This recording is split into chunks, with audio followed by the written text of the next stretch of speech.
Example 2.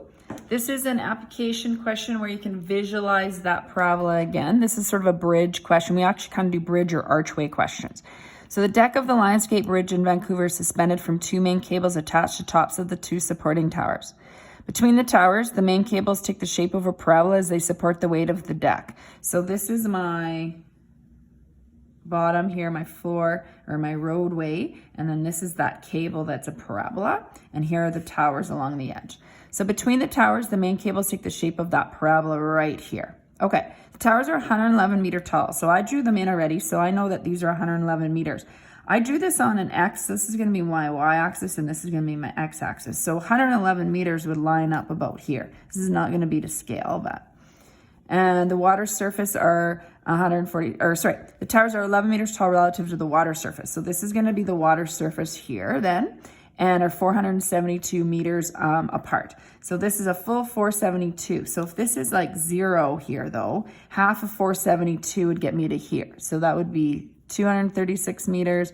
This would be negative 236 meters on the grid. The lowest point of the cable is 67 meters above the water surface. So this is actually the water surface, not the roadway.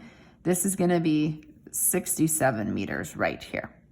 Okay, model the shape of the cables with the quadratic function in standard form. What this is asking me to find is the equation, okay? So let's do that here in A. So I wanna find that equation. So that's that question where once you know the vertex, you find X and Y and plug in A. So we're reviewing that just in terms of a word problem. Okay, so let me fill in what's the vertex. So the vertex is 0, 67. So we're gonna plug in here, X minus 0 is just gonna be the X squared. So I'm just gonna say X squared, and it's up 67. Now I'm gonna pick a point on the graph. So 2 points on the graph could be here or here. So this is the point 236 and 111, and this is the point negative 236 and 111. So you got either or. So we're gonna pick positive just to keep it a little bit easier. So I'm gonna pick the point 236 and 111 as my X and Y point. Okay, so I'm gonna put 111 in, A, 236 squared plus 67. Now this is a question where you can use your calculator to square that. So if you don't have your calculator, hit pause, go grab your calculators. Okay. So 236 squared, I've put that into my calculator and I've got 55,696.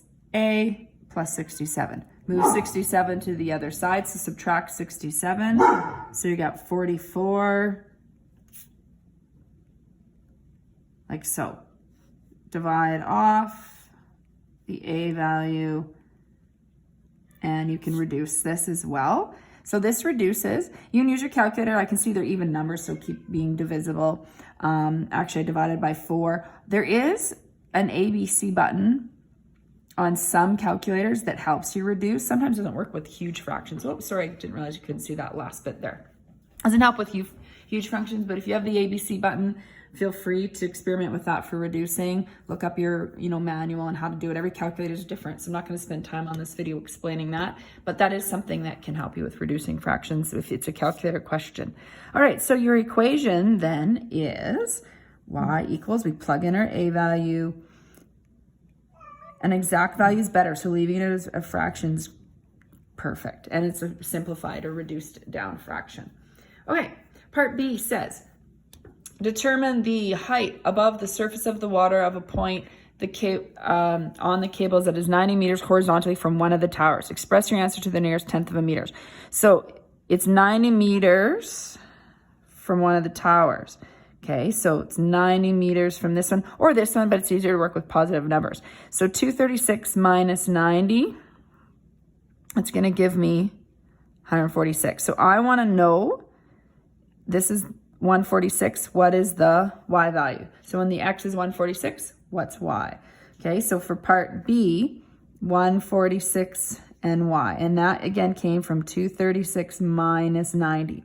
Now, if it had said, from the center, like there's different ways this question can be worded. I also centered my graph as well. I could have actually drawn it all to the right and these numbers would have changed. My equation would be slightly different, but I'd still get this answer correct.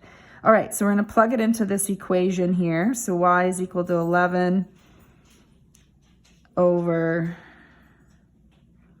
13924, and I'm plugging in the x value of 146 squared plus 67. Again, calculator question. So 146 squared in your calculator times 11 divided by 13,924.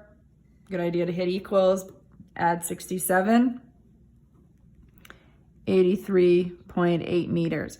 Now I want to make sense of that. My answer has to be, according to this diagram, between 67 and 111. So that looks reasonable as an answer here. So that does make sense.